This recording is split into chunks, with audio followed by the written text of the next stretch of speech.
Continuamos aquí en El Ojo Blindado. Tenemos una nota muy especial, una entrevista que destaco mucho el tiempo, destaco mucho la diferencia de venir hasta aquí con nosotros a conversar de muchos temas que nos preocupan y que es muy necesario generar sobre todo la información a la gente y entender.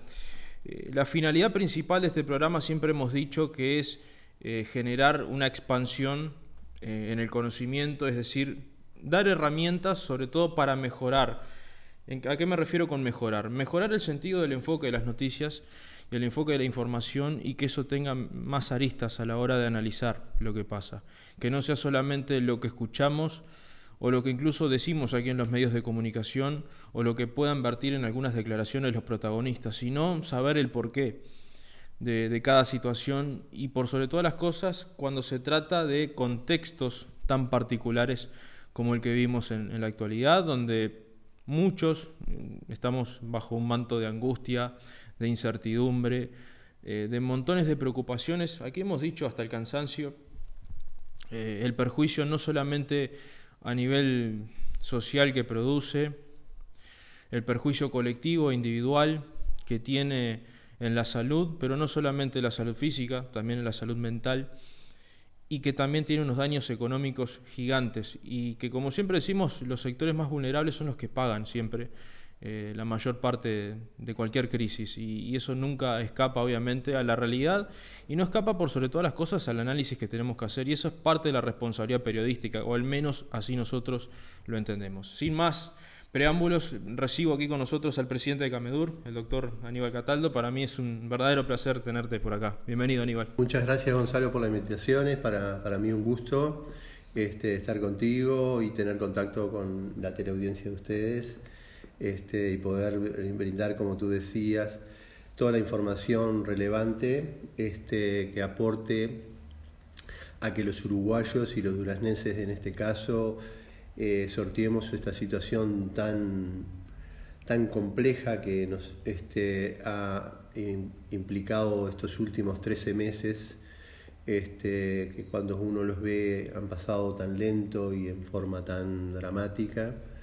Y un gusto estar acá porque sabemos que en las crisis sanitarias el tema de la comunicación y el tema de tener la información veraz es clave para sortearla como ciudadanos, cada uno de nosotros como ciudadanos, y por lo tanto es un gusto poder aportar en la medida de lo posible a esto de tener el conocimiento de cómo ocurren las cosas y qué es lo que en el caso de Camedur estamos haciendo desde el día, y si me permitís como introducción, el viernes 13 de marzo del 2020 yo estaba en una reunión en el ministerio cuando quien estaba conduciendo la reunión viene y dice: el ministro fue rumbo a Torre Ejecutiva porque se van a anunciar la aparición o la identificación de los 4 primeros casos del Uruguay. Al otro día, el sábado 14, nosotros hicimos la primera reunión de equipos con todos nuestros jefes de servicios, médicos y no médicos, con todo el equipo de gestión que rodea el Consejo Directivo, y ya estábamos trabajando en la elaboración de un plan de contingencia de Camedur para abordar la pandemia de COVID-19, que quedó pronto el día lunes 16 de marzo del 2020 y que ha sido el que nos ha regido durante todo este tiempo. Ya nosotros el día lunes 9, con la convocatoria a todos ustedes, los medios de prensa duraznenses, y ante la inminencia de la llegada del COVID al Uruguay, habíamos hecho un anuncio preliminar de cómo Camedur ya se estaba preparando, o sea que esto ha sido producto de un trabajo muy pensado, muy planificado, siguiendo las pautas indicadas por las autoridades mundiales, la Organización Mundial de la Salud, la Organización Panamericana de la Salud, siguiendo las recomendaciones que surgieron a partir de las autoridades de gobierno, siguiendo las recomendaciones técnicas de lo que después se conformó como el equipo GACH, y después aprendiendo de las lecciones aprendidas de una palabra, Gonzalo, que tú utilizaste muy correcta y que sigue acompañándonos durante estos 13 meses y seguirá acompañándonos unos cuantos meses por delante, que es incertidumbre. Esta pandemia nos movió las fibras más íntimas de cada uno de nosotros como personas y nos expuso a eso, a tener la incertidumbre de cómo iban a ocurrir las cosas, porque estábamos ante un virus desconocido que se difundía rápidamente en el mundo y que nos generaba primero de todo eso, incertidumbre. Y para trabajar en una pandemia se requieren esfuerzos colectivos, esfuerzos país, y Camedur se ha alineado ante eso y ha desarrollado un plan de contingencia en todos sus niveles de trabajo, que lo hemos venido ajustando de acuerdo a la realidad de cada momento, pero que nos ha acompañado y nos ha permitido colocarnos como prestador del departamento a la altura de los desafíos y de las metas que nos proponía este desafío. Así que muchas gracias. El agradecimiento es para vos y a través del programa el agradecimiento te lo hace seguramente toda la audiencia por tener este espacio, este momento para conocer mucho más. Y ya que estamos capitulando y estamos yendo en la cronología desde aquel 13 de marzo del 2020, ha pasado mucho tiempo, ha sido más de un año que ha sido interminable para todos y me imagino obviamente para el personal de la salud. En esa incertidumbre que describías y que ha sido prácticamente un hilo conductor de todo esto que ha pasado para todos, que para todos es nuevo, ¿qué desafíos se presentaron primero que nada para Camedur? ¿Cómo se encontraba en ese momento? ¿Cuál ha sido la evolución estructural del funcionamiento de la mutualista? Los cambios que se tuvieron que presentar desde lo inmediato, es decir, trabajar pensando en el largo plazo, y cuáles son los desafíos que ya quedan instalados para el mediano y para el largo plazo. Sí, bueno, ahí en realidad Camedur es una institución que tiene más de 50 años en el medio. Nuestro sanatorio ya también cumplió 40 años. El CTI en plena pandemia cumplió 25 años, o sea, es una institución de fuerte arraigo en el medio que asiste a un poco más de la mitad de la población del departamento, unos 32.000 afiliados. Y tuvimos que desarrollar en ese plan de contingencia básicamente 3 grandes líneas de trabajo, vamos a decir, que estuvieron vinculadas a un desarrollo en el primer nivel de atención, que implicó durante todo este tiempo oscilaciones en la limitación de la presencialidad. De acuerdo a la situación epidemiológica, tuvimos algunos meses iniciales donde la presencialidad fue casi cero, y digo casi cero porque en salud no puede existir presencialidad cero, porque las personas tienen necesidades, se enferman de otras cosas aparte del COVID, y tienen que acordar con sus médicos poder concurrir a determinadas consultas. Eso después llegó un momento de mayor distensión, en donde la presencialidad fue más importante, y por allá por el comienzo de diciembre, otra vez los sectores ambulatorios, y cuando digo eso es el Policlínico Central de 19 de abril, pero también los puestos de atención en el Policlínico de Sarandí del G, que es un policlínico muy grande y muy completo, pero el resto de los puestos de atención en el interior del departamento y en el interior profundo. En ese sentido, en esa primera línea de trabajo, vamos a decir, aflora en ese mecanismo de incertidumbre cosas que uno tenía en el papel o en el proyecto y que teníamos las condiciones desde el punto de vista de las herramientas informáticas para desarrollarlo, pero que la idiosincrasia uruguaya y algunos elementos de incertidumbre de si funcionarían o no, lo hicieron irrumpir como bruscamente, que fue la telemedicina y la teleconsulta. No somos una excepción, en el mundo entero fue así también. La telemedicina y la teleconsulta y la consulta telefónica es un desarrollo de hace más de 15 años en el mundo entero, en el Uruguay también, pero tenía un espacio muy restringido y no era muy aceptada ni por los usuarios ni por los propios profesionales. Y rápidamente todos nos tuvimos que adaptar ante esta situación. Ahí quedan lecciones aprendidas, porque la telemedicina no va a sustituir nunca a la medicina presencial. La relación del paciente con sus equipos asistenciales es insustituible en el mano a mano y en el contar, en aquello y acá en los pueblos donde es mucho más que una relación de un profesional con un paciente, sino que hay todo un entorno de conocimiento, de pueblo, que hace que esa relación sea muy fuerte y muy positiva para avanzar en la salud de cada uno de nosotros como usuarios de la salud. Pero la telemedicina y la medicina y la atención telefónica va a terminar ocupando un espacio, no solo en esta época de pandemia, sino que llegó para quedarse a complementar esa presencialidad.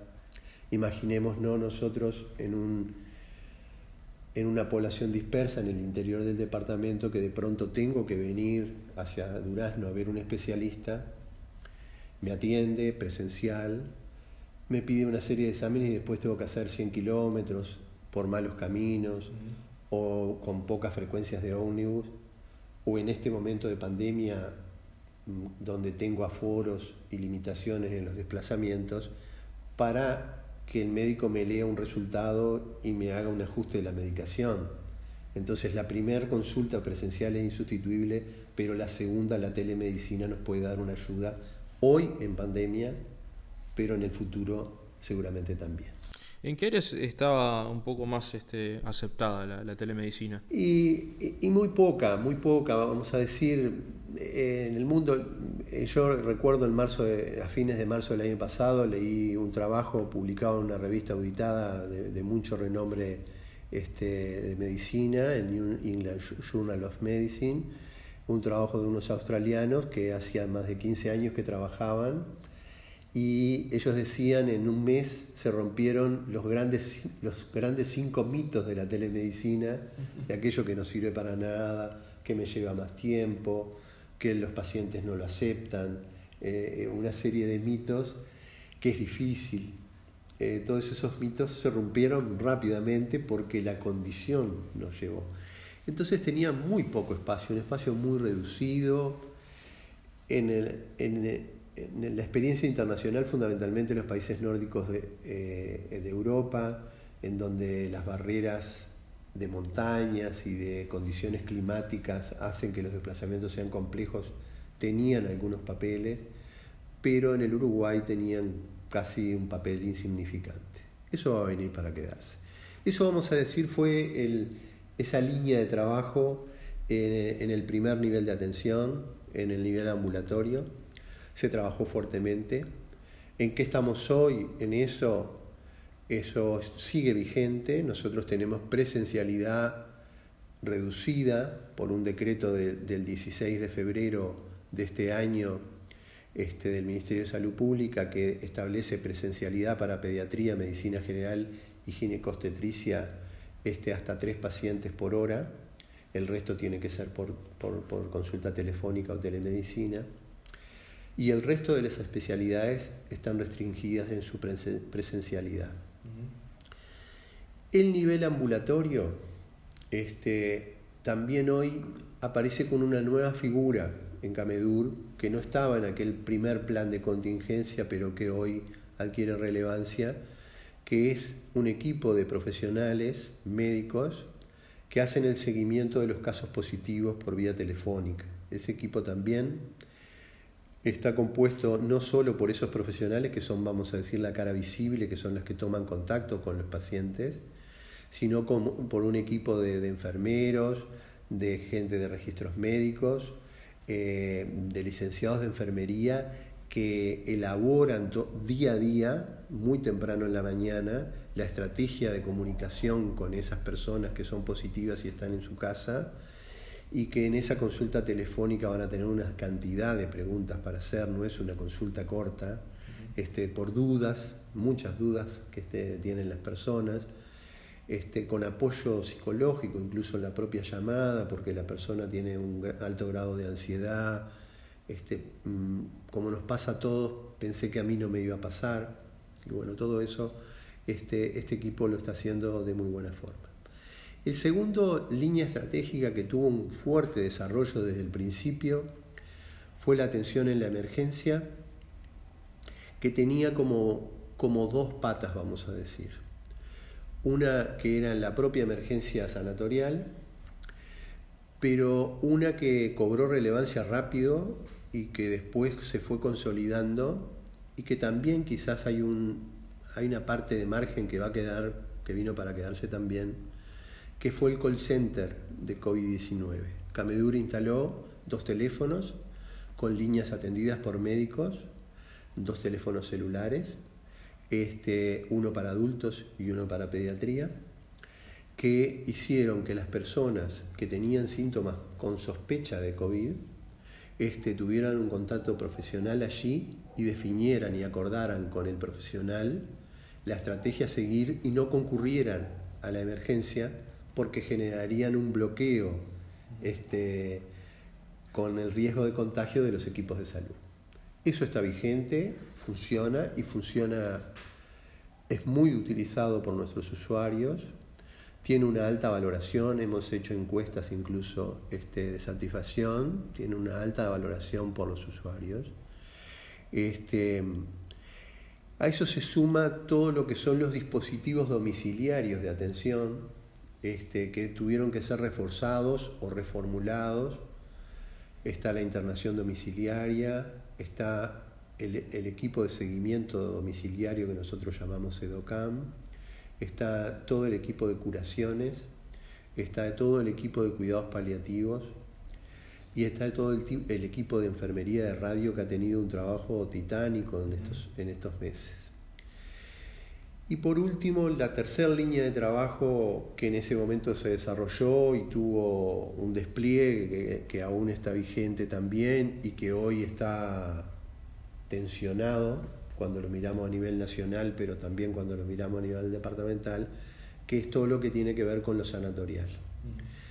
Ahí hubo que reformular todo el sanatorio, y hoy hablaba con una periodista de Montevideo y le decía, pensar que hace unos 14 meses hablábamos de una palabra que teníamos que ir a buscarla al diccionario, figuraba en los libros de epidemiología o de sociología, y hoy parece una palabra que la usamos de toda la vida, que es cohorte. Nosotros tuvimos que diseñar lo que se llaman cohortes,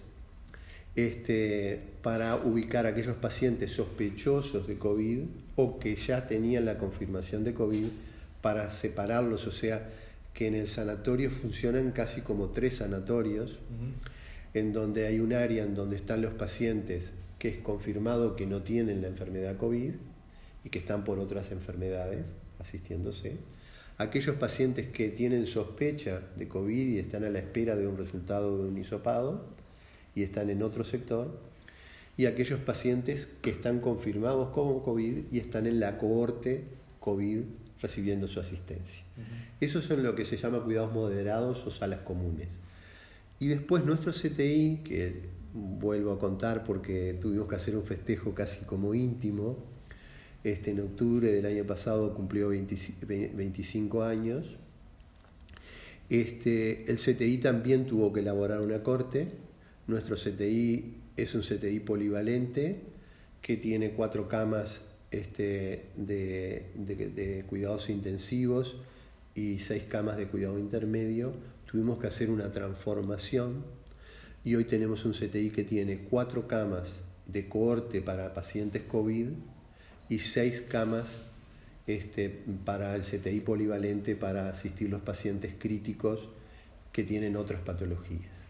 Eso que solo los que tuvieron oportunidad de verlo generó una transformación del CTI con un esfuerzo muy grande de nuestros recursos humanos y nuestros profesionales que trabajan en la unidad de terapia intensiva, que generaron lo que hoy son 2 CTI absolutamente transformados. El CTI fue con el paso de los meses adquiriendo boxes independientes que permitió darle otra jerarquía y otras capacidades al CTI.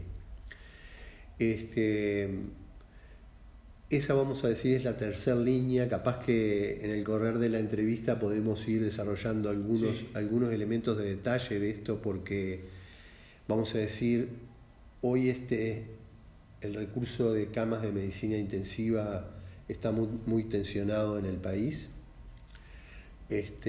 Las autoridades sanitarias han definido la conformación de una mesa coordinadora nacional de CTI que recibe la información en tiempo real de la ocupación. Ha dividido la autoridad sanitaria esta disponibilidad de unas 900 camas de cuidado intensivo en todo el país, en que los subsectores, como le llamó la autoridad sanitaria, el subsector público, el subsector privado de Montevideo y el subsector privado del interior, se gestionen intrasubsector en el manejo de las camas, por lo cual nuestra organización, a la que pertenece Camedur, FEPREMI, tiene también un monitor diario en tiempo real de las 279 camas que tiene el sistema FEPREMI, y Camedur aporta en forma diaria a la hora 17 los datos a ambos observatorios, vamos a decir, al observatorio Mira del Ministerio de Salud Pública, que mira el total del país, y al observatorio de FEPREMI, que mira las 279 camas que tiene el sistema. Ese sector está tensionado, tiene limitantes, tiene lo que se llaman camas bloqueadas, que capaz que podemos hablar del tema, concepto camas bloqueadas, y tiene capacidades que tendrá que saber gestionar. Eso que yo describí ahora con la corte de esas 10 camas es, vamos a decir, el plan A de Camedur. Tenemos un plan B, tenemos un plan C y tenemos un plan D. Para pensar esto en todas esas dimensiones. Hace unos días me entrevistaban y a raíz de un grupo de trabajo de investigación que tenemos en la organización FEPREMI, integrado por médicos especialistas en salud pública, por economistas, por matemáticos, por epidemiólogos, han elaborado una metodología de análisis de proyección que permite con fórmulas matemáticas hacer una proyección teórica y de qué puede pasar dentro de 15 días.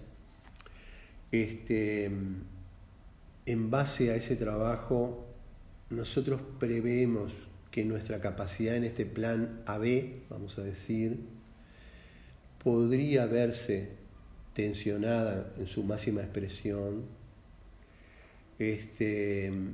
alrededor de unos 450 o 500 casos activos en Durazno. Y estamos en alrededor de 180. Por lo cual uno dice, bueno, estemos tranquilos. Sí. Creo que no hay que irse a ninguno de los dos extremos. Hay que ir mirando, como nos ha enseñado esta pandemia, mirándolo en el día a día y en la planificación diaria. Pero ni esta capacidad, que parece que está correctamente diseñada y posible, porque estamos bastante lejos de esa cifra, nos puede hacer cruzarnos de brazos, ni irnos hacia el otro lugar de decir, bueno, si al final el sistema se va a saturar, hagamos lo que hagamos, la catástrofe se viene, nos cruzamos de brazo y no hacemos nada. Creo que ninguno de los dos posicionamientos es correcto. Uno tiene que ir analizando la realidad en el día a día, tener planes y tener planes alternativos y trabajar en pos de esos proyectos. Entonces, Gonzalo, un poco este es un paneo, fue medio largo, pero creo que tú me reclamabas que hiciéramos esta exposición que contara a la teleaudiencia lo que ha sido este trabajo de muchas personas. Camedur está integrado por más de 800 profesionales en relación directa, pero más de 1000 cuando miramos profesionales que vienen de otros departamentos, especialistas que vienen de otros lugares a asistir y que han hecho cada uno en su rol, cada uno en su responsabilidad y en su profesionalismo, un esfuerzo titánico, destacable, y sería injusto mencionar algún sector, pero porque ha sido, vuelvo a repetir, en su totalidad, y con la misma importancia y jerarquía. Nosotros le damos la misma importancia a la persona que está en el lavadero, porque sin él el sanatorio no funcionaría, en la cocina o en el bloque quirúrgico, o el más encumbrado profesor de cirugía, que por suerte Camedur dispone de ellos también, pero si no se limpia correctamente un bloque quirúrgico por profesionales que aprendieron a cómo se limpia un bloque quirúrgico, no podríamos generar lo que hoy es Camedur. Es el esfuerzo mancomunado de un grupo muy importante de recursos humanos que se ha movido con un profesionalismo y una capacidad de adaptación a la incertidumbre que hablábamos al principio muy fuerte. O sea que este fue un poco el paneo para contar. Y lo vamos a ir desprendiendo porque hay cosas muy interesantes en esos 3 niveles de trabajo que describías. Voy a ir un poco para atrás, me voy a quedar en el segundo. Hay algo interesantísimo en este contexto, que es el trabajo de seguimiento domiciliario. ¿Cómo se rediseña esto en este momento? ¿Cómo se trabaja en ello? ¿Y qué va a quedar además, más allá, por ejemplo, de lo que suceda? Si bien estamos en un número mucho más alto del que el propio Gacha había estimado de 1.200 casos diarios, lo dice el propio RADI, llegamos a los 2.200 casos diarios como promedio. ¿Esto en qué modifica justamente el trabajo y sobre todo pensando en ese rediseño? Bueno, justamente nosotros el trabajo que es bastante a bajo ruido, poco conocido, estuvo bueno que tú me lo preguntaras y yo le pudiera contar. Es un trabajo profesional muy dedicado, muy valorado por los usuarios, de seguimiento. Estamos hablando de 180 casos activos en el departamento. Nosotros estamos haciendo un seguimiento de alrededor de unas 120 personas que estamos llamando a diario o día por medio, depende de la condición que estén las personas. Estos son, vamos a decir, los pacientes que están estables y están bien y pueden hacer su cuarentena en su domicilio, pero requieren fundamentalmente en el primer llamado una cantidad de preguntas, una avalancha de preguntas, y se genera un vínculo entre esos profesionales y los pacientes, que vuelvo a repetir lo que dije el concepto inicialmente, que nunca va a sustituir a la presencialidad, pero que en esta situación actual adquiere mucho valor. Por lo tanto, estamos hablando de muchas horas al día de trabajo de estos equipos, que son poco conocidos y sin embargo altamente valorados por quien recibe la llamada. Claro. Porque él sí sabe que existe el equipo. Claro, pero en definitiva no se sabe ni siquiera la avalancha de preguntas que hacías. Sin duda. ¿De cuántas preguntas estamos hablando más o menos? Estamos hablando de decenas y algunas centenas de preguntas, porque tengamos sentido común y me suena el teléfono y me dicen que soy positivo, y bueno, desde qué voy a hacer con mis hijos, qué voy a hacer con mi trabajo, de qué voy a hacer con los pañuelos que me sueno la nariz, a cuándo me van a venir a ver, por qué tengo que llamar, qué me puede pasar. Es infinita la cantidad de preguntas, que a veces incluso les pedimos que la telemedicina tiene hasta como una estrategia de decir, bueno, tengamos un cuadernito con preguntas escritas para cuando me llame el doctor y tengamos también el mismo cuaderno para ir escribiendo cosas que me van diciendo, porque si no me las voy a olvidar. El preparar, vamos a decir, la telemedicina profesionalizada. Nosotros incluso hemos armado una cabina de telemedicina que tampoco es conocida, que está pronta para funcionar, pero que en realidad no la utilizamos como cabina, son nuestros profesionales en los consultorios los que están trabajando, pero que requiere aparte que tengamos una correcta conectividad, una consulta médica, por más que sea telefónica o de telemedicina, no se puede interrumpir, que tiene que conservar los aspectos de confidencialidad. Yo no puedo tener una pantalla abierta en un almacén rural porque tengo que hacer una consulta al médico, tiene que tener un lugar que sea acorde para custodiar esa confidencialidad, porque termina siendo también una consulta médica en definitiva. Todo eso son lecciones aprendidas. Decirlo es muy fácil, pero construirlo fue en el acierto y en el error, porque no teníamos recetas para esto. Y por eso destaco la profesionalidad de las personas que trabajaban en ello, porque pudieron ir transformándose y rápidamente, porque esto fue en cuestión de pocas semanas, hacer toda esta transformación. Y bueno, nosotros en ese sentido estamos muy orgullosos. Nos gusta difundirlo, pero no es nuestra aspiración difundirlo, pero a nosotros nos gusta, como responsables de la institución, y como es que en nuestro caso ahora que nos toca la responsabilidad de la presidencia, es circunstancial. Nosotros somos, vamos a decir, la cara visible de un equipo gigante que tiene mucho más importancia de la que tenemos nosotros, y entonces lo destacamos, porque, a ver, Gonzalo, uno le gusta, y en el día a día creo que a todos nos debe mover y motivar eso. En el manejo de la incertidumbre también es bueno pensar en el día después. Y entonces uno va acumulando en el día a día lecciones aprendidas. De las crisis siempre se sacan aprendizajes, y tiene que ir tomando nota de ellos, para que eso nos haga mejores personas y mejores profesionales. Y bueno, en eso estamos. La cabina de telemedicina también se queda entonces. La cabina de telemedicina también se queda. Nosotros soñamos realmente, porque estamos muy cerca. Creo que necesita un cambio cultural de todos, de nosotros como usuarios de la salud y de los profesionales como profesionales, equipos profesionales, para entrar en ese desafío de evitarle desplazamientos a las personas cuando esos desplazamientos no son necesarios. ¿Tá?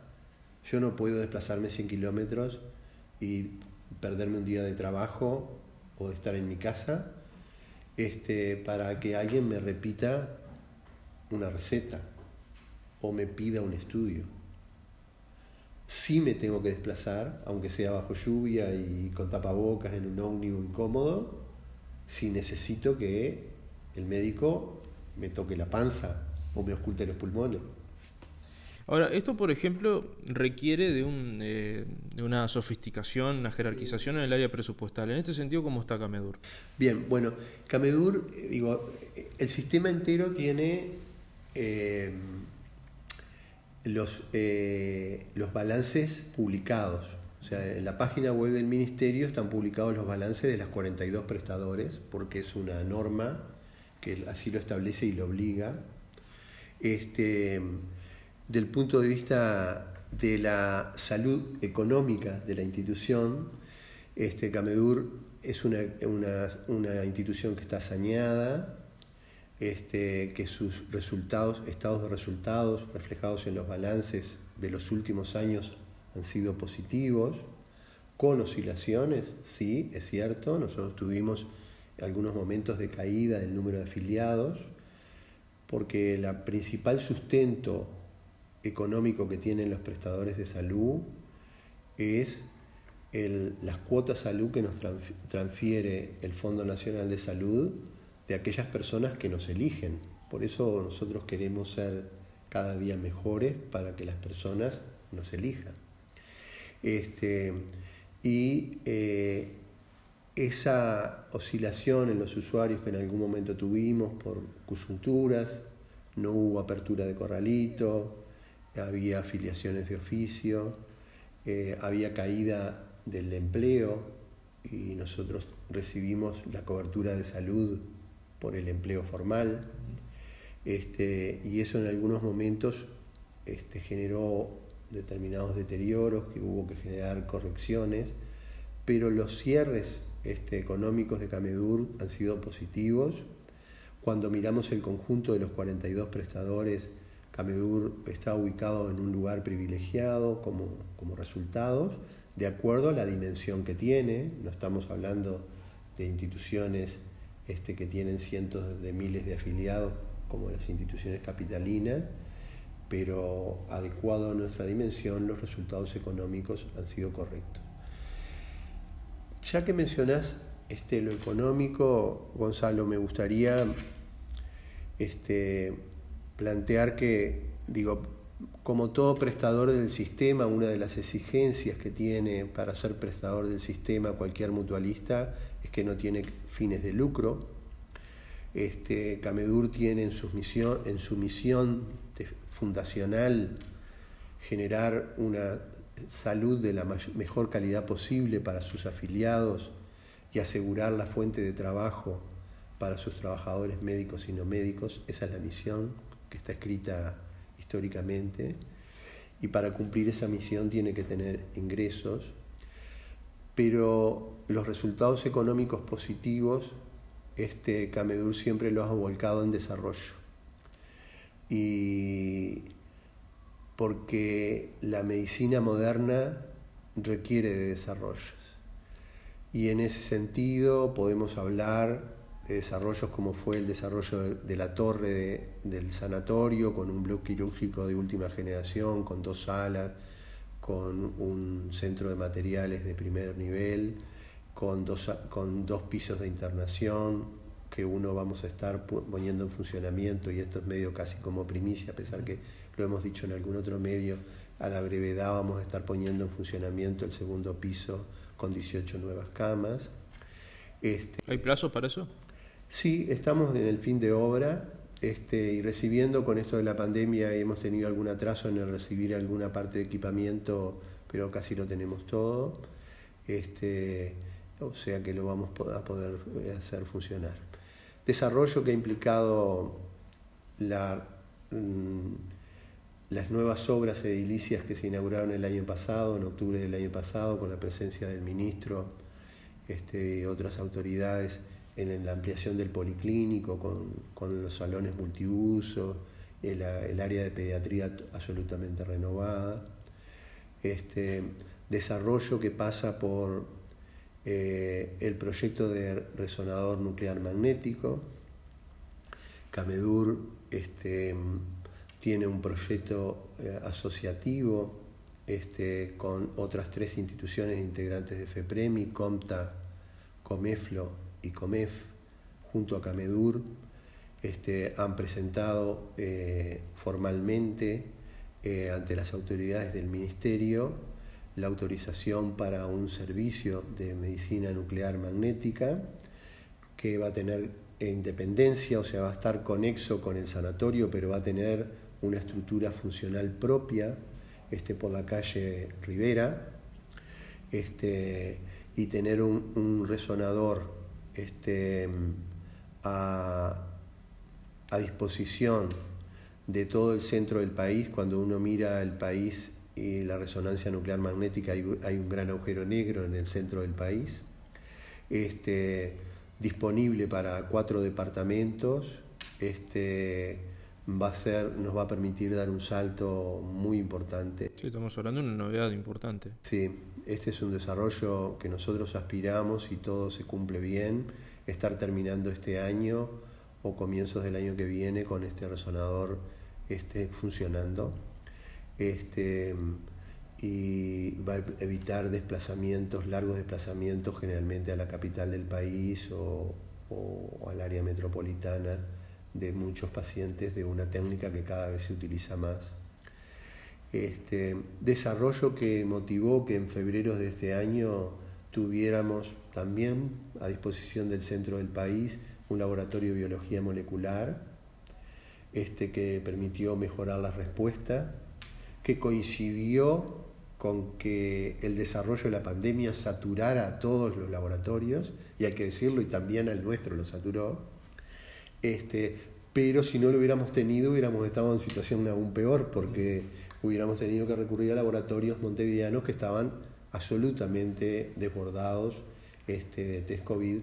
¿Qué hubiese implicado tener que recurrir a esos laboratorios? Y bueno, hubiera implicado fundamentalmente demoras, que también las tenemos que ser sinceros. Nosotros teníamos una aspiración de tener las respuestas en 12 horas, las tuvimos unos días, pero rápidamente el laboratorio se saturó. Hemos recibido muestras de hisopados de Comta, Tacuarembó y de Comeflo en Flores, y algunas muestras incluso de Comef Florida, que vinieron a nuestro laboratorio para buscar una respuesta más rápida, pero en momentos en donde estaba saturado y las respuestas montevideanas eran de 4 o 5 días para hisoparme y de 7 días para darme el resultado.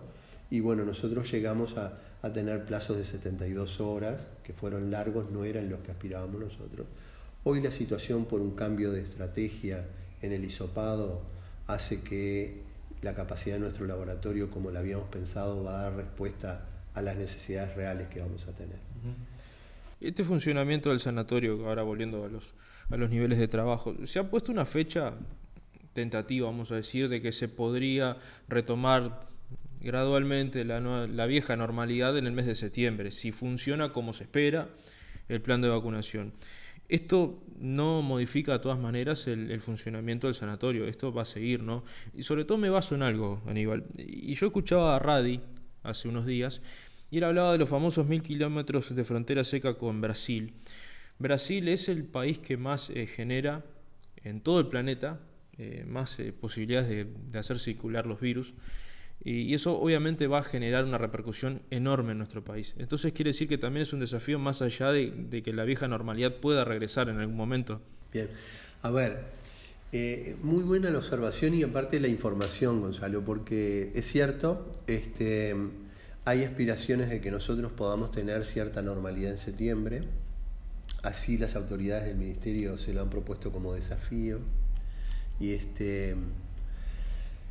las instituciones vamos a tener que presentar a la brevedad algo que se llama el Plan Institucional de Normalización de la Atención Médica, con un plan de trabajo en el área de policlínicas, del resto de las especialidades que hoy mencionábamos que están todavía en forma telefónica, con un plan de normalización de puesta al día de las cirugías postergadas y con un plan de ir acompasándonos en todo lo que es estudios de laboratorio, estudios de imagenología, tomografías, ecografías, que tienen un retraso por esto de la no presencialidad. Entonces vamos a elaborar un plan. La evolución de la pandemia dirá cuándo, si es septiembre. Y segundo, y esto es personal, lo he manifestado en muchos lugares y en muchos ámbitos, yo creo que nosotros no nos podemos mirar en septiembre del 2019 para pensar en la normalidad, sino que nosotros vamos a ir a una nueva normalidad. Va a ser diferente, va a ser una normalidad diferente a la que estábamos acostumbrados. La pandemia no va a pasar en vano. Aún vacunados y con una vacunación exitosa, vamos a tener, las conductas de todos nosotros han cambiado. Hay un rezago de patología acumulada en lo que nosotros definimos como una doble sensibilidad. Y voy a tratar de explicar el término. Sí. Por un lado, tenemos la sensibilidad de que yo me limito a ir a los centros de salud, porque no solo porque hay una norma que tiene la presencialidad acotada, sino porque a su vez lo veo como un lugar en donde puedo tener riesgo. Entonces digo, bueno, este examen de laboratorio, en vez de ir a amontonarme en el laboratorio, lo postergo. Esa es la sensibilidad a la que nos lleva el protegernos ante la evolución de la pandemia.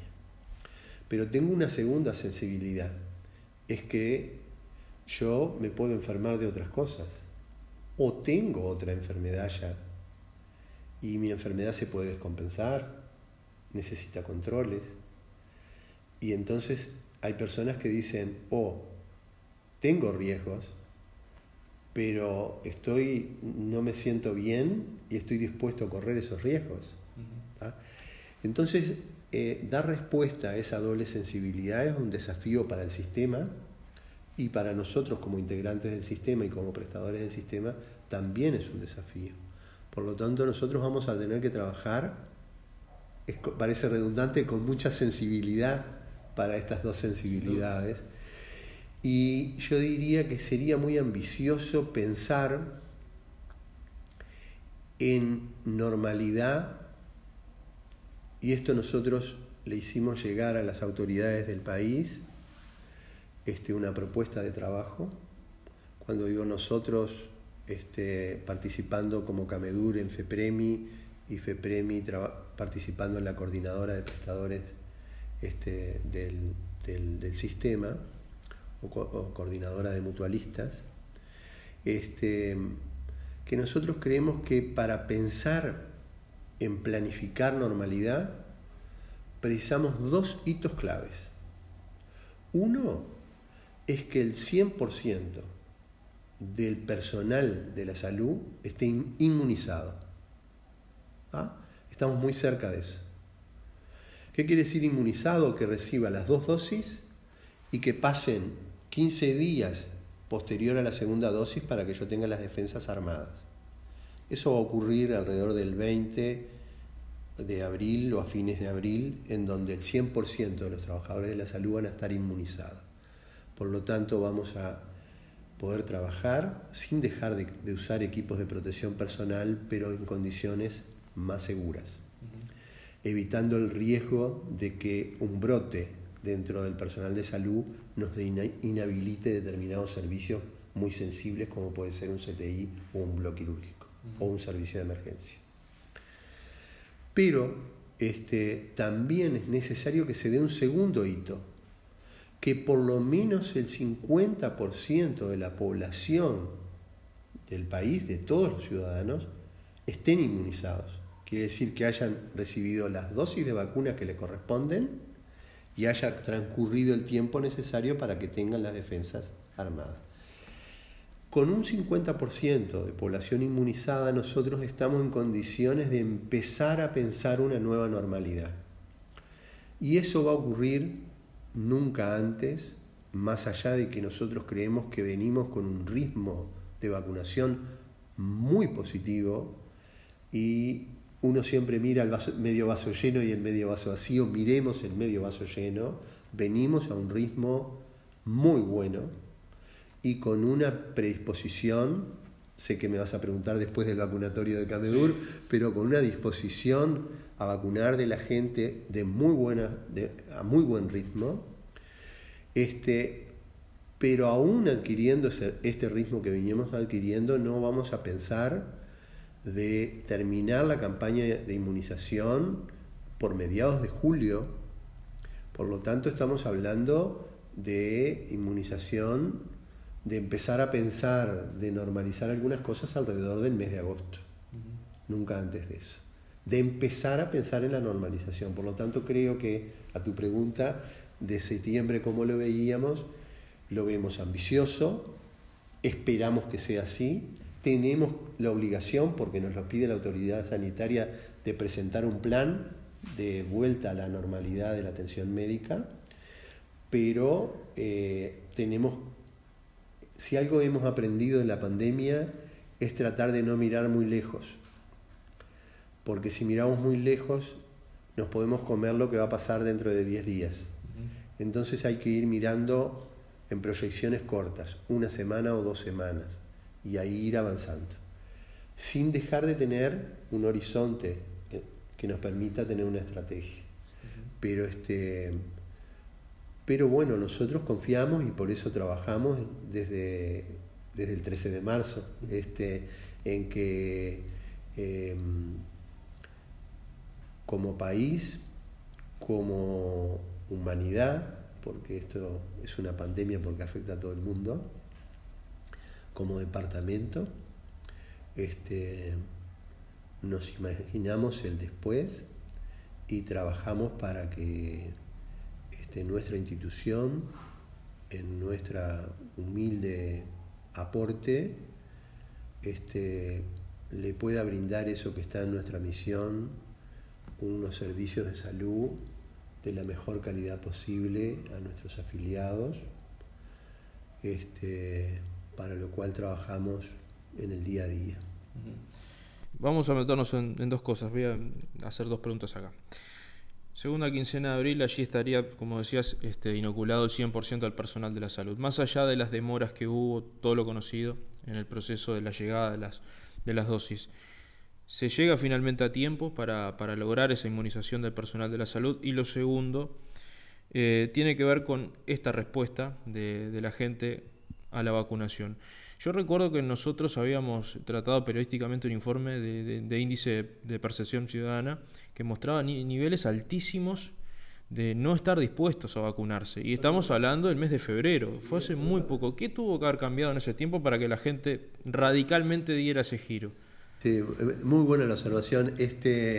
Sí, es cierto. Primero, el personal de salud podría tener algunas diferencias, pero van a ser diferencias de muy pocos días, van a estar inmunizados en el plazo que estaba planificado. Y cuando digo el personal de salud, y lo destacaba hoy cuando hablábamos de equipos, de la importancia que tienen todas las personas, digo también los administrativos, digo también personal de registros médicos, personal que está en farmacia, son parte del proceso asistencial y por lo tanto también tienen que estar inmunizados. Nosotros creemos que se va a cumplir el plan país de tener la inmunización, por decirlo en una fecha bastante certera, antes de que termine abril. Eso lo vamos a cumplir. Segundo, con respecto al cambio del comportamiento poblacional con respecto a la vacuna.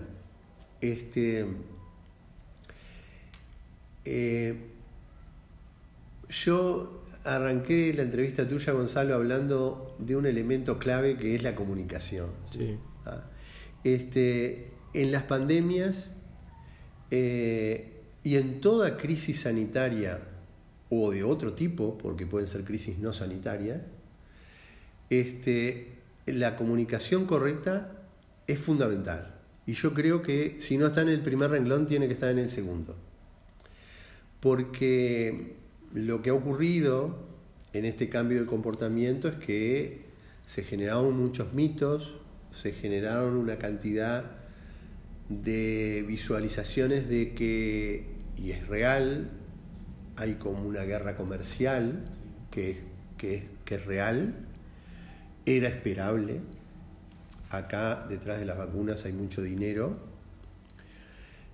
pero también es necesario de que esa guerra comercial no nos ponga un vidrio esmerilado que no nos haga ver la realidad. Sin vacuna no se sale de una pandemia viral. No existe eso. Sin vacunas no se sale de una pandemia viral. En la historia de la humanidad ha sido así. Y de esta pandemia tampoco. ¿Y qué pasa? Está en la memoria, en nuestro ADN. El Uruguay ha tenido un comportamiento ejemplar a nivel mundial de toda su vida, desde sus orígenes como país, con respecto al comportamiento hacia las vacunas. Entonces, si bien, y acá estoy rodeado de jóvenes, acá es un país que no tiene polio porque hubo una enorme campaña de vacunación de la polio. Acá los jóvenes no conocen los estragos que ocasionaba la viruela, porque la viruela se erradicó porque existe una vacuna para la viruela. Acá nos posicionamos como país ejemplar con respecto a la enfermedad sarampión, que genera muchas complicaciones en la salud de las personas, porque ha habido una campaña masiva, reconocida y llevada adelante por el comportamiento de la gente, porque el país desarrolla una estrategia vacunacional, pero si la población no responde, y entonces en ese sentido eso generó ese cambio rápido. Después hay un comportamiento de psicología social también, que una cosa es cuando lo veo en la tele y otra cosa es cuando empieza a ocurrir. Y cuando empieza a ocurrir y veo los vacunatorios funcionando y la gente empieza a vacunarse y empieza a ocurrir el boca a boca y empezamos a ver que existen miles de inoculaciones, hay más de 700.000 vacunados, y las complicaciones que se hablaban y los riesgos que íbamos a correr por las incertidumbres, otra vez vuelve la palabra incertidumbre, empiezan a romperse, la persona recupera ese ADN que tiene en la memoria de ser, de saber el impacto que puede tener en la salud de todos nosotros una campaña vacunacional. Y por eso ha sido esto que hemos tenido que salir a abrir nuevos vacunatorios. Y ahora que hablamos de incertidumbre y conocer cosas nuevas, en los últimos días el Ministerio de Salud Pública ha dado a conocer la implementación de los test de antígenos, que son test rápidos que tienen una duración de 15 a 20 minutos a media hora, ¿verdad? Donde se puede saber si tenés COVID-19 o no.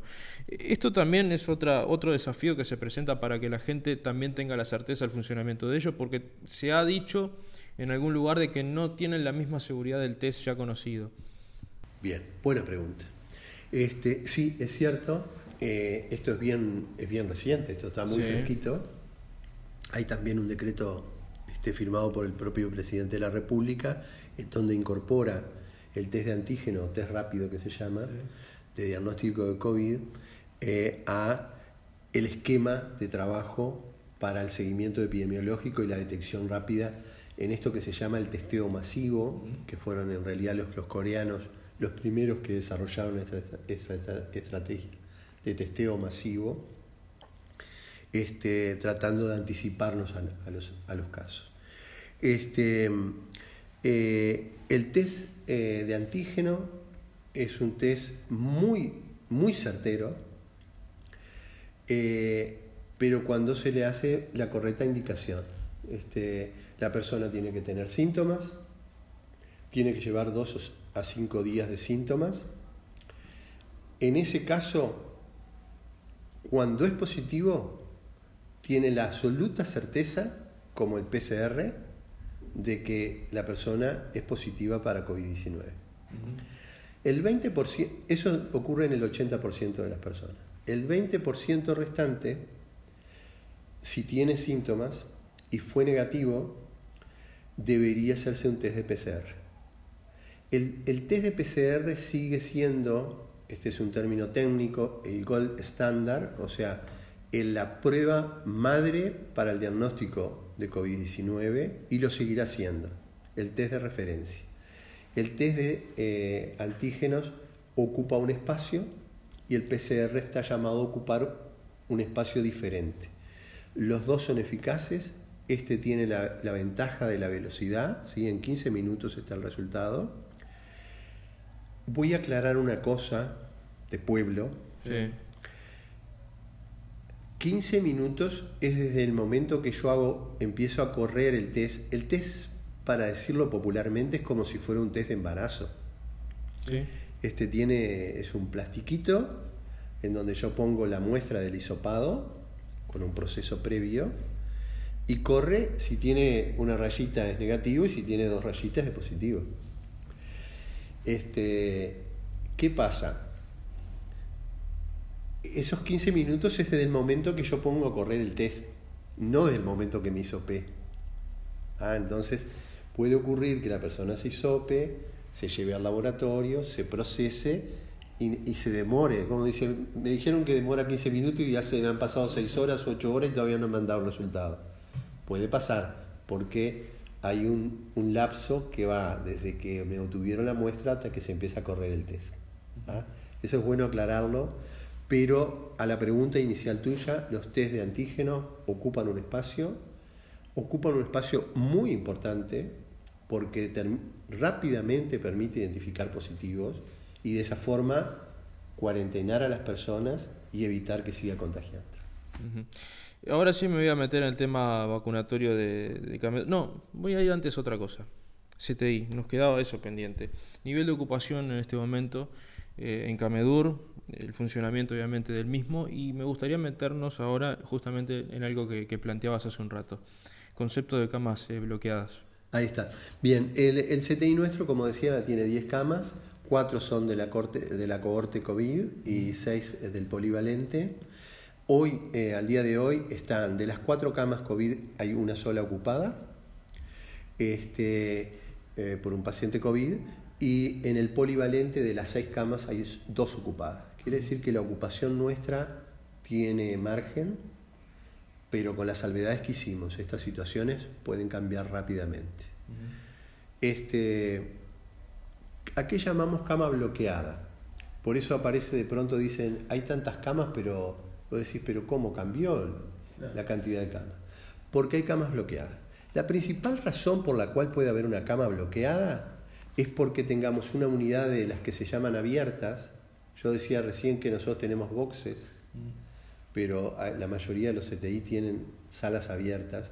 Si yo tengo un paciente con COVID en una cama, la de al lado la tengo bloqueada, no la puedo utilizar, salvo para otro COVID diagnosticado, pero para utilizarla para otro paciente grave que precise una cama, está bloqueada esa cama. Esa es la principal razón. La segunda razón, estoy hablando de país, por la cual la cama puede estar bloqueada, es porque tenga cuarentenados o aislados personal de salud, porque hubo un brote en algún lado, se contagiaron en la comunidad o se contagiaron trabajando. Esa es la segunda razón por la cual la cama puede estar disponible, pero está bloqueada porque no tiene recursos humanos que son claves en la medicina intensiva. La tercera razón puede ser porque el equipamiento esté roto o porque el equipamiento esté en service, porque los equipos que rodean una cama de medicina intensiva requieren de service con cierta periodicidad y los deja fuera de servicio a los equipos. Entonces podría ocurrir que la cama está, el recurso humano está, pero los equipos no están porque están rotos o están en service. Y es la tercera razón. Existen otras causas, pero esas son las 3 principales por las cuales se bloquea una cama. Nos queda lo del nivel de ocupación. El nivel de ocupación, lo que decía hoy, sí. Ya nosotros tenemos de las 4 camas una ocupada, de la corte de COVID, y de las 6 camas de polivalente hay 2 ocupadas. O sea que tenemos un nivel de ocupación de un tercio, un 30% en el polivalente y de un 25% en el área COVID. O sea que el plan A funciona bárbaro. El plan A por ahora está funcionando. ¿Se puede contar un poco de los otros? Sí, Plan A. El plan B es relativamente sencillo, es mutar, o sea, pasar lo que es el polivalente a las 4 camas y el área COVID, la corte COVID la paso para las 6 camas, por lo tanto en vez de tener 4 camas tengo 6 camas. Eso es multiplicar a un 150% la disponibilidad de camas COVID, no es un tema menor. Ese es el plan B. El plan C es que nosotros utilicemos algunas áreas sanatoriales para hacer lo que se llama el oxígeno de alto flujo.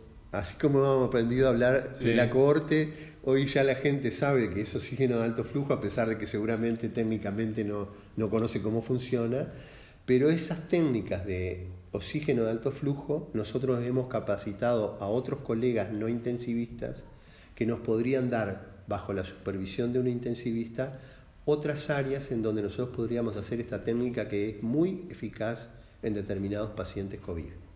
Ese sería el plan C. El plan D es que nosotros tenemos el área de recuperación posanestésica, y en este momento que tenemos solo cirugías para pacientes oncológicos o urgencias, usamos poco esas camas de recuperación posanestésica que tienen un ámbito adecuado para funcionar como un CTI. Podríamos transformar algunas camas de recuperación posanestésica en camas de CTI. Por lo tanto, hay paño, hay una gran limitante que hay que mencionar, esto vale para el país, vale para Camedur, que son los recursos humanos. Estos son recursos humanos de alta capacitación, de alta profesionalización, que pueden ser cuello de botella en algún momento si no los cuidamos. Y cuando hablamos de cuidarlos, es cuidarlos entre todos. Cuidarnos porque los trabajadores de la salud circulan en nuestra ciudad como circulamos todos nosotros. Cuidarlos también en el uso correcto de los servicios de salud. Yo no puedo ir por una cosa banal a un servicio de emergencia, porque la tasa de circulación viral es alta y puedo introducir en un servicio y contagiar al personal. Entonces hay que cuidar al recurso humano, es un recurso muy valioso, en el interior es sensiblemente especial porque somos pocos, los recursos humanos, como pasa en este país, están la mayoría concentrados en el área metropolitana y por lo tanto el recurso humano es un tema muy sensible. Me voy a ir un poco al interior. Hay un lugar crítico en este momento que es Sarandí del G. Allí también está funcionando el servicio de Camedur. ¿Cómo se encuentra hoy esto? ¿Qué desafío justamente presenta allí? Supera los 90 casos hasta ahora. Es un panorama complicado. Sí, es cierto. Por eso decía que la situación es muy cambiante. Yo ayer hablaba con un colega de responsabilidad de Artigas y al rato hablé con el director técnico también de la mutualista de Melo y me decía eso de que de pronto tenemos una cierta calma y en 48 horas la situación cambia bruscamente. Es el caso ha pasado, este caso nos pasó acá en la ciudad de Durazno también, de pronto a tener como una explosión de casos. Nosotros en Sarandí del G la capacidad instalada que tenemos es un policlínico que tiene los servicios casi igual a los que tenemos acá en 19 de abril, con todas las especialidades que concurren algunas o que viven profesionales que viven allí en la propia Sarandí del G. Después funciona un convenio que tiene muchos años, creo que es del año 2008, de complementación, que trabajamos junto a ACE en un servicio de puerta única de emergencia que funciona en el hospital de Sarandí del G, que trabajamos en conjunto las dos instituciones. Las capacidades que tenemos son esas, las estrategias que tenemos que trabajar. Nosotros tenemos hoy en Sarandí del G montado un servicio de seguimiento domiciliario como el que contamos acá, telefónico, para nuestros casos positivos que están en sus casas. Hemos montado ese dispositivo porque hemos visto que no solo apoya a la persona, sino que permite precozmente identificar a aquella persona que dice, bueno, no, necesita una internación y tiene que venir para acá, para Durazno. Eso está desplegado ahí en Sarandí. Bien. Aníbal, durante el verano surgieron confusiones respecto al funcionamiento de la resolución del mes de octubre del Ministerio de Salud Pública respecto a cuarentenar o no cuarentenar al personal de la salud. ¿Qué es lo que es real de lo que se dijo? O sea, me refiero a lo que la gente supone en el imaginario, porque no todo el mundo se ha tomado la molestia de ver lo que está en la página web del Ministerio de Salud Pública, pero no todo el mundo se ha tomado el trabajo de observarlo. ¿Qué es lo que se sigue implementando? ¿Qué es lo que se ha modificado? ¿Y qué es justamente en qué se basa más que nada el funcionamiento estructural de los centros de salud al aplicarse esto? Bien, básicamente la confusión que puede ocurrir y que es esperable que ocurra en la población está vinculado a que tanto la persona positiva, en donde claramente se tiene que cuarentenar, como el contacto, en el caso del personal de salud, se debe considerar diferente que a la población en general. Entonces nosotros intentamos ver los contactos como si fuéramos población general y resulta que era personal de salud. ¿Cuál es la diferencia que hace la norma? Y la norma no la inventó el GACH ni la inventó las autoridades nacionales. Son normas internacionales que recomiendan que los contactos con casos positivos en el personal de salud tienen un protocolo diferente. ¿Y por qué lo tienen? Porque utilizan equipo de protección personal. Y eso hace que debamos pensar diferente el contacto. Porque yo, si soy ciudadano y ando en la calle, aunque sea un profesional de la salud, me fui en forma irresponsable a un asado con unos amigos, no tomé las precauciones, fui contacto y me tengo que cuarentenar como cualquier ciudadano. Pero si estoy trabajando y utilizo correctamente el equipo de protección personal, que no fue caprichoso y no tiene una metodología y un protocolo de utilizar, y tiene 2 niveles, el equipo de protección personal 1 y el equipo de protección de personal 2, hace que yo, aún estando en contacto con un positivo, si utilicé correctamente el equipo de protección personal, no tengo que cuarentenarme. ¿Ah? Y, a ver, yo soy intensivista que no hago guardias de medicina intensiva, pero tengo mis colegas que trabajan en la unidad de medicina intensiva y todos los intensivistas que conocemos.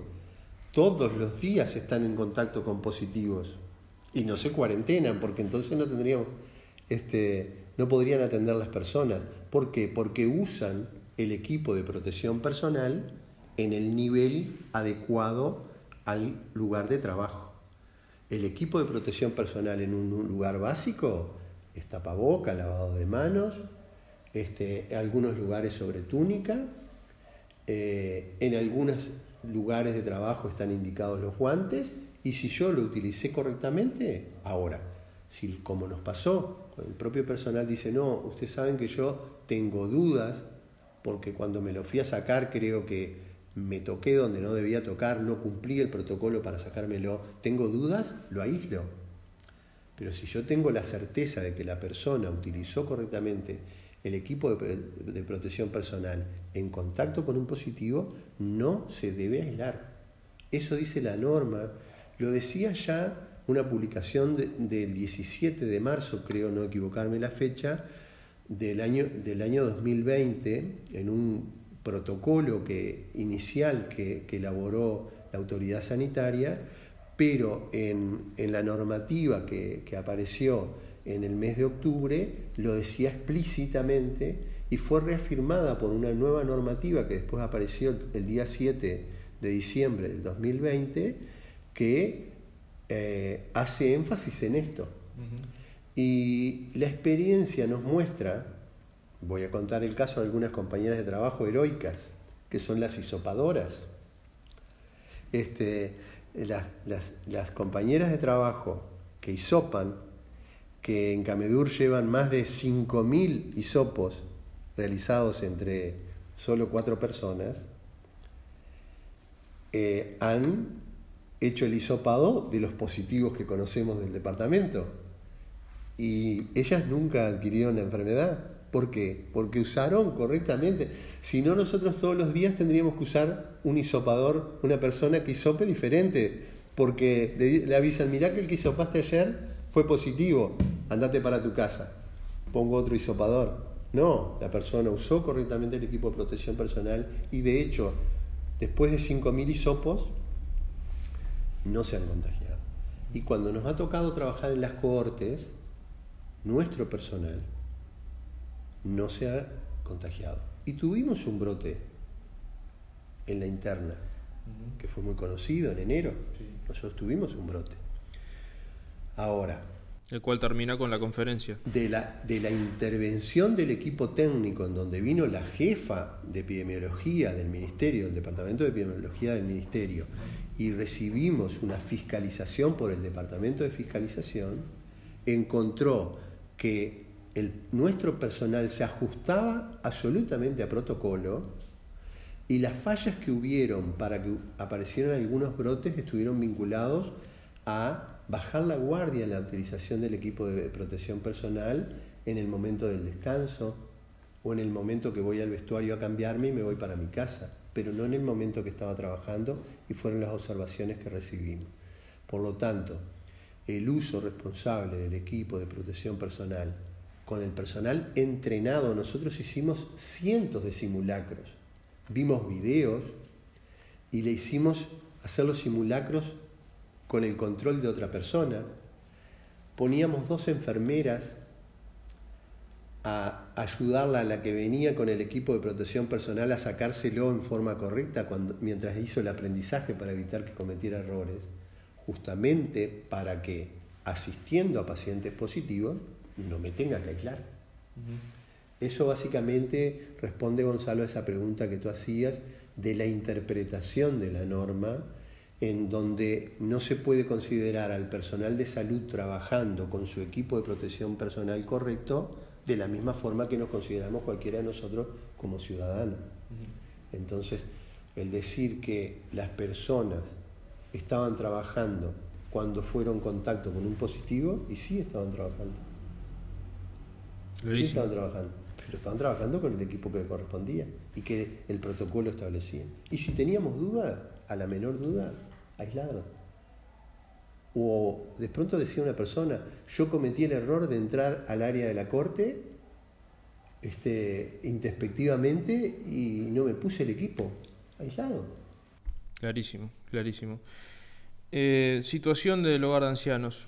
Ya hemos tratado, lamentablemente, lo que conocemos, los fallecimientos, 8. Nosotros hemos informado. 40 contagios. Pero vamos a conocer un poco el funcionamiento y el rol del personal de Camedur en lo que tiene que ver con el trabajo dedicado a este sector de la población. Bien, agradecemos, Gonzalo, la pregunta y poder relatar a la teleaudiencia este episodio. Decir primero que acá en el mes de mayo del 2020 las autoridades sanitarias, mirando la experiencia internacional de Estados Unidos, Italia, España, Francia, Alemania, Inglaterra, en donde las residencias de ancianos, como se decía en la información internacional, y las LPEM, como aprendimos a decir acá, establecimientos de larga estadía para personas mayores, eran un punto vulnerable y un talón de Aquiles para la evolución de la pandemia, porque aquí hay concentración de personas que son muy frágiles y muy vulnerables. Entonces, en el mes de mayo, las autoridades sanitarias pusieron foco en esto, se editaron normativas que están en la página web del Ministerio, con recomendaciones para los propietarios y para los directores técnicos de las casas de salud, y se generó un plan que en ACE Montevideo desarrolló una estrategia, el prestador público en Montevideo desarrolló una estrategia propia, los prestadores privados de Montevideo desarrollaron una estrategia recomendada por el GACH y por las autoridades del Ministerio. Y en el caso del interior, creo que fue el 17 de mayo del 2020, pero fue en mayo, se firmó un convenio de cooperación firmado por el presidente del directorio de ACE y por el presidente de FEPREMI, el doctor Carlos Cardoso, en donde se establecía un acuerdo de cooperación que debía funcionar en cada departamento, en donde se generara una estrategia de distribución del trabajo en las casas de salud. Acá tuvimos una convocatoria por la Dirección Departamental de Salud, en donde estuvimos ambos prestadores, ACE y Camedur. Se realizó una distribución de las casas de salud y a partir de esa distribución se realizó un relevamiento. Cada prestador hizo un relevamiento de las casas que le habían tocado, se hizo un relevamiento de estructura, de recursos, de cantidad de ancianos que estaban, con las edades y los perfiles etarios, con la infraestructura que tenía cada casa de salud para planificar, en el caso de que ocurrieran brotes, cuál iba a ser la estrategia. se definió lo que se llamó un establecimiento de, vamos a decir, como un cuidado moderado.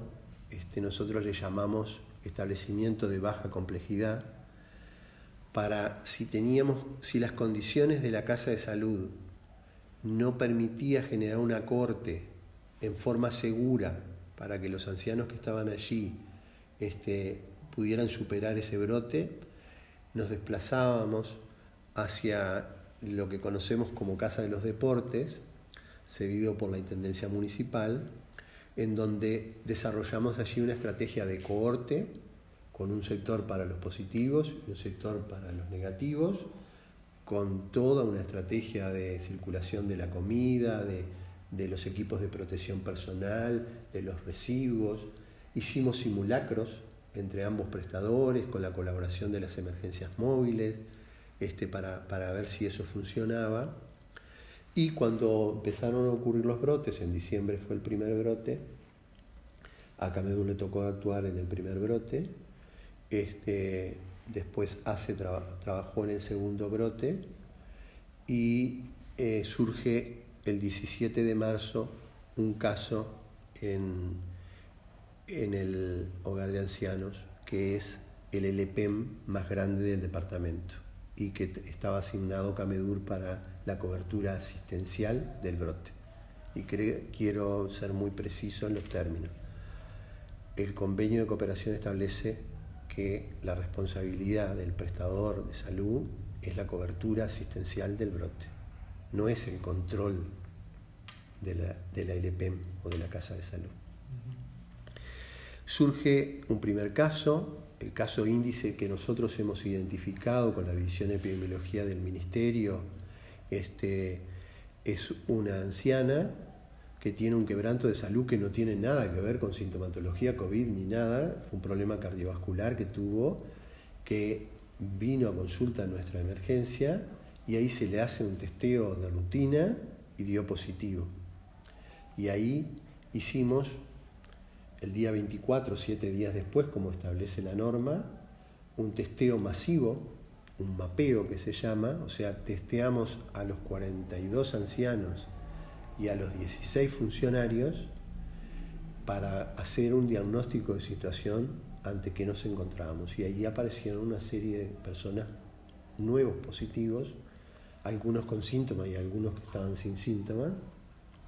Y ahí ya armamos el dispositivo de atención que estaba planificado, que es una cohorte en donde se ubicaron aquellas personas verdes, como decimos nosotros en el código de los protocolos, o sea que están con pocos síntomas y que pueden estar en un lugar de cohorte en condición segura.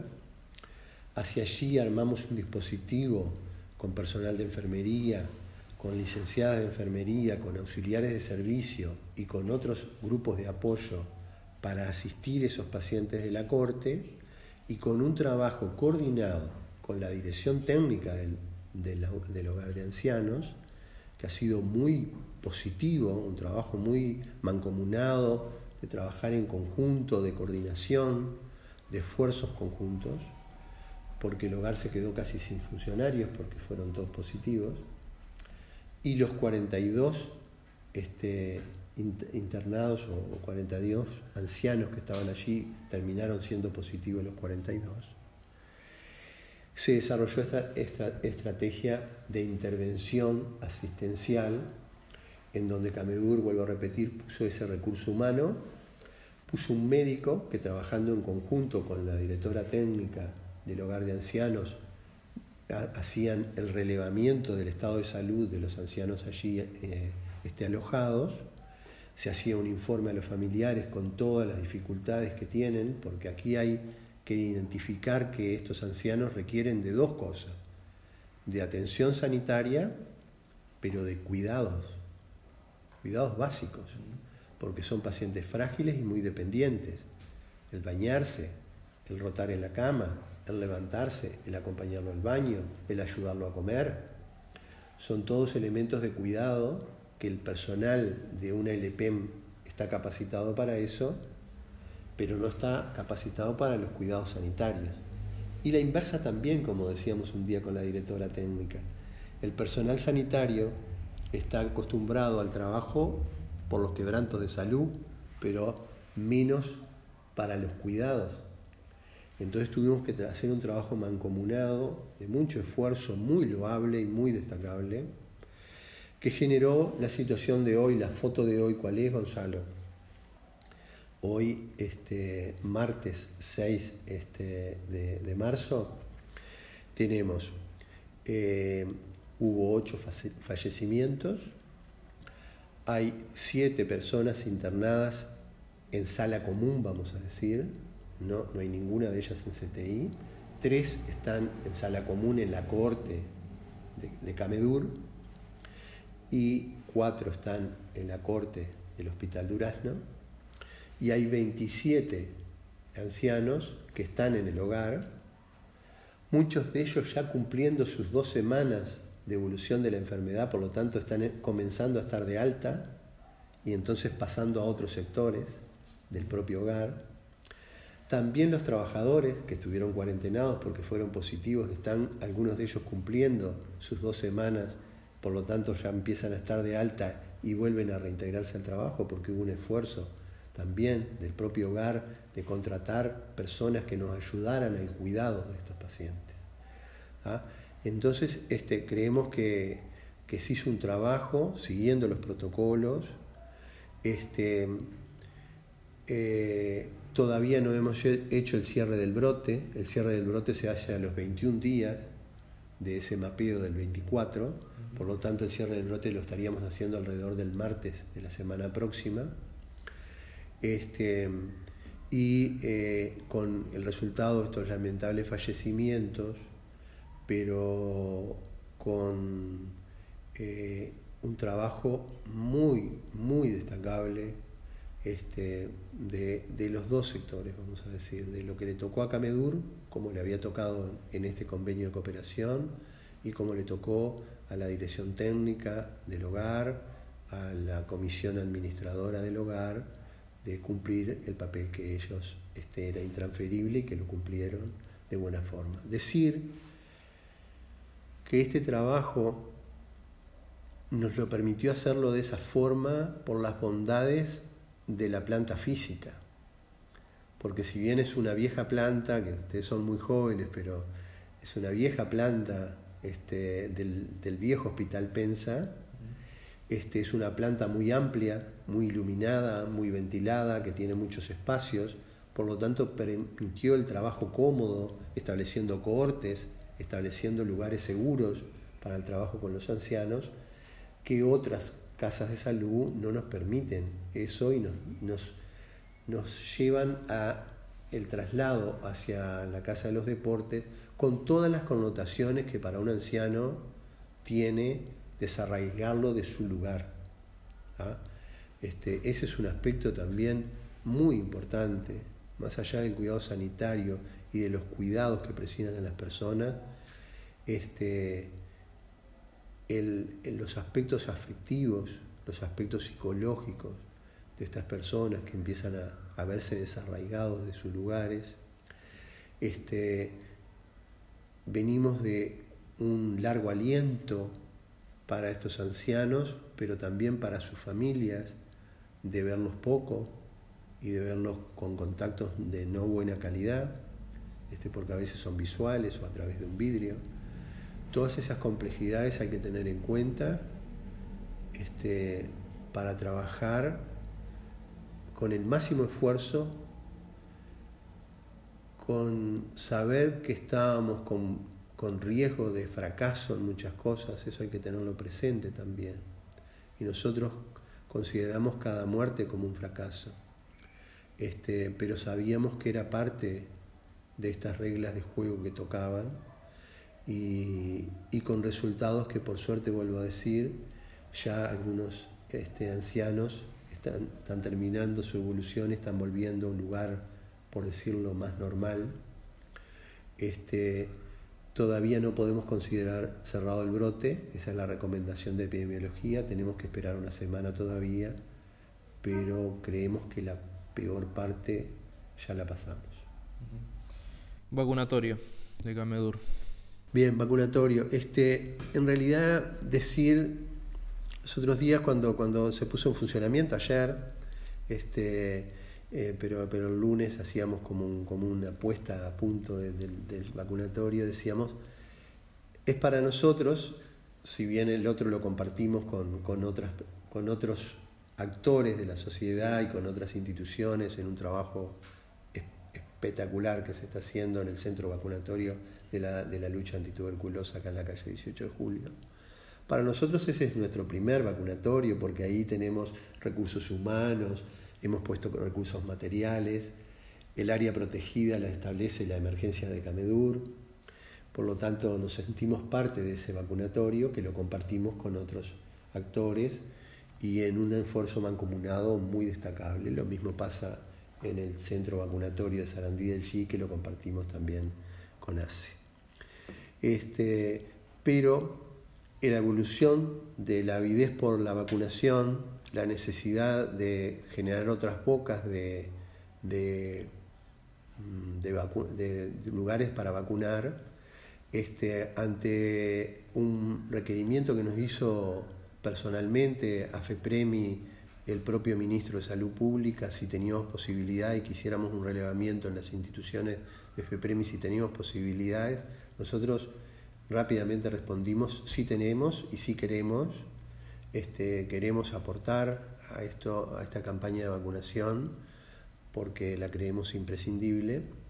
Y bueno, fue así que rápidamente, también así lo hizo ACE, en forma simultánea, pusimos en funcionamiento nuestro vacunatorio con nuestro personal, con un apoyo fuerte de la coordinación de la lucha antituberculosa, de la licenciada Mercedes Huanco, que tiene mucha experiencia y que la verdad que ha conducido toda esta campaña en el departamento, que nos tiene que llenar de orgullo, que una duraznense sin dudas, es referente para la región, y que tenemos la suerte de que sea funcionaria también de nuestro vacunatorio habitual, vamos a decir, de la calle Herrera. Quedó en funcionamiento este vacunatorio. Ayer ya se vacunaron los 145 primeros agendados. Hay que decir que en el vacunatorio de Camedur es un vacunatorio público, pero que solo vacunamos a personas agendadas, o sea que para vacunarse en el vacunatorio de Camedur, como en el resto de los vacunatorios, hay que entrar a los espacios del ministerio, ya sea en el espacio web, en la aplicación coronavirus, en el grupo, en el teléfono de WhatsApp que tiene el ministerio. Es la única vía para agendarse para vacunarse. Y allí funciona un equipo completo de vacunación, con vacunadoras, con preparadoras, con registradoras, con un trabajo administrativo en la recepción, con la guardia policial correspondiente, con un circuito que es por la calle Herrera, que también le queremos decir a los usuarios que vayan que no entren ni por la calle 19 de abril ni por Baltasar Brum, porque no se puede acceder al vacunatorio por allí. Se accede por lo que es fisioterapia, conocemos habitualmente a fisioterapia o odontología. Allí van a ser recepcionados, van a poder firmar su consentimiento. La vacuna que estamos utilizando es la de Sinovac, porque es la que facilita la logística de tener un vacunatorio de este tipo. Por lo tanto, estamos muy contentos, y la experiencia de las 2 primeras jornadas ha sido formidable.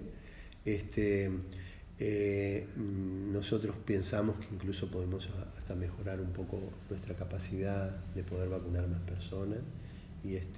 ¿Hay un promedio ya establecido cuántas personas por día se estarían vacunando? Sí, nuestro vacunatorio tiene un cupo establecido de 145 personas, que fueron las que se vacunaron hoy. Nosotros fuimos a muy buen ritmo, esto está establecido más o menos un ritmo de 30 por hora, pero fuimos a un ritmo que llegamos a casi 40 personas por hora. Y hablamos en un lapso de 4 horas diario, ¿no? Sí, 4 horas diarias. Por lo tanto, nosotros podemos aumentar un poquito más la capacidad. Y bueno, y cumplieron todos, no falló nadie. Fue muy buena cosa, como está ocurriendo en el resto de los vacunatorios, como está ocurriendo en el conjunto del país. Y como te decía, Gonzalo, nosotros somos muy optimistas tú hacías un análisis muy objetivo del cambio de comportamiento de las personas. A mí no me sorprende, sabía que iba a ser así. Tenemos una memoria histórica de la tradición vacunatoria en nuestro país.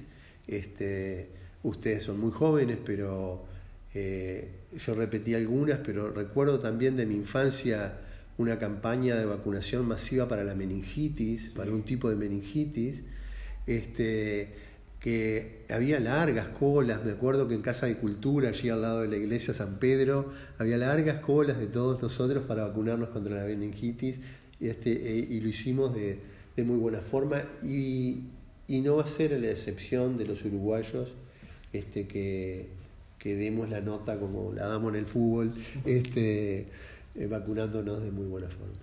Antes de irnos, se exige blindar Abril, se sugiere blindar Abril, se roga por blindar Abril. Esto ha sido el concepto que estableció el GACH como consigna para este trabajo, y las medidas que vaya a anunciar en los próximos días el gobierno, después del plazo que se ha puesto, que se va a adelantar seguramente a ese 12 de abril. Hay que reducir la movilidad, hay que pensar en medidas más restrictivas. Bien, primero nosotros reafirmamos el concepto de blindar Abril. Me parece como consigna muy buena cosa, porque los uruguayos nos gusta a veces ir tras una consigna o una bandera. Saber que es un desafío importante porque se han tomado medidas.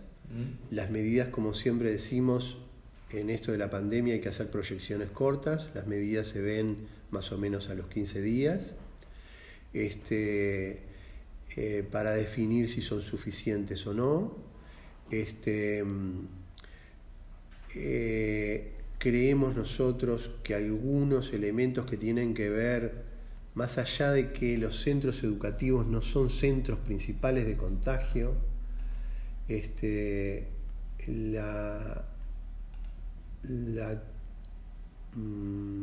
vamos a decir, la conducta que tomemos o las determinaciones que se tomen con respecto a los centros educativos, fundamentalmente en el área metropolitana, afectan fuertemente la movilidad. Sí. Y creemos que es una medida que habría que ver de mantenerla. Esa es una medida que puede ser efectiva.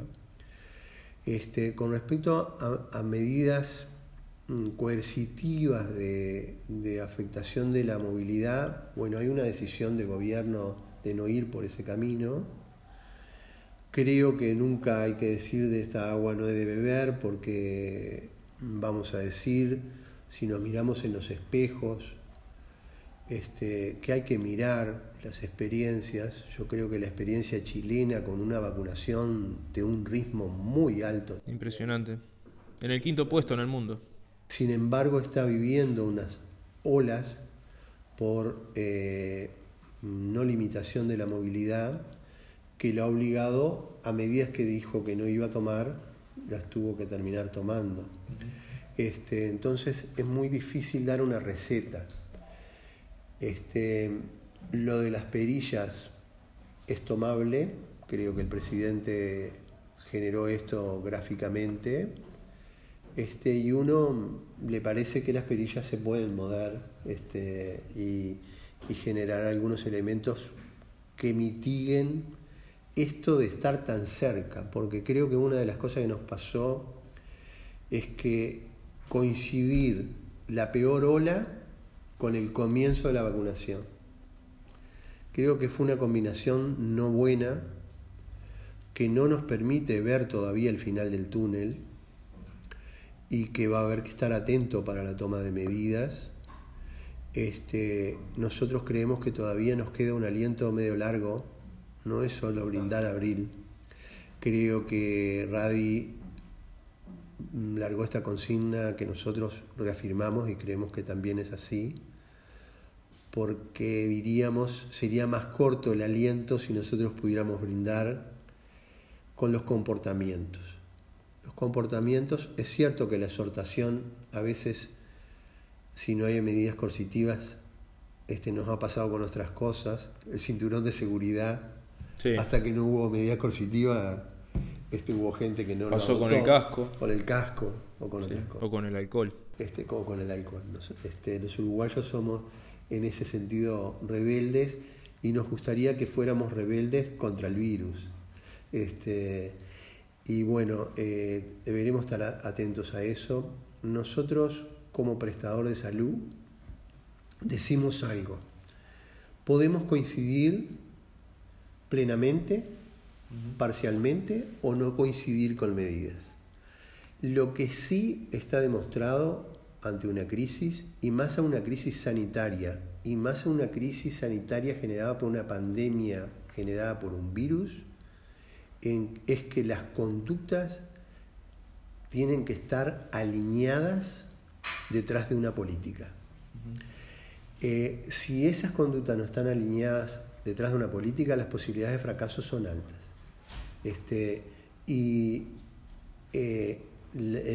El derrotar una crisis sanitaria depende de encolumnarnos ante medidas que se tomen. Y bueno, llegarán momentos en donde cada uno le tocará responsabilizarse de lo que le toca. Aníbal, muchísimas gracias. Realmente agradecerte especialmente esta diferencia, este tiempo tomado, porque sabemos todo el trabajo que hay. Estás formando parte del primer frente de batalla, como decimos. Y yo quiero hacer una diferencia primero contigo aquí, que siendo la hora que es, porque estamos grabando, estamos sobre la medianoche, con todo lo que eso implica. Agradecerle al equipo acá, a la producción, que el día para todos ellos arranca tempranísimo todos los días. También me voy a poner en el último lugar, como debe ser, también para mí arranca, pero esto es para la población. Uno lo hace pensando en la gente, que es la que tiene que conocer lo que está pasando. Así que de verdad muchísimas gracias y ojalá que pronto podamos repetir otra instancia. Bueno, no, a mí me resta solo agradecerles a todos, al equipo detrás de cámara, que impresionante, y me gusta mucho hablar con gente tan joven y emprendedora. Agradecer del punto de vista de Camedur. Yo, lo que dije al principio, soy la cara visible de un enorme equipo que está mucho más en la trinchera que yo.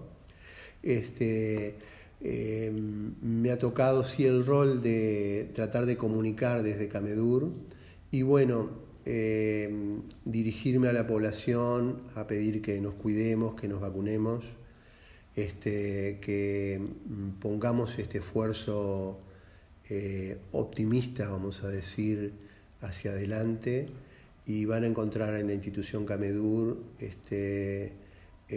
toda nuestra dedicación como equipo, como grupo humano al que pertenecemos, de la familia Camedur, brindando o tratando de brindar lo mejor para generar un producto de la mejor calidad para los duraznenses. Así Muchas será. gracias. Gracias a vos y gracias a todos por estar del otro lado. Nosotros nos reencontramos pronto nuevamente. Gracias por estar con nosotros como siempre.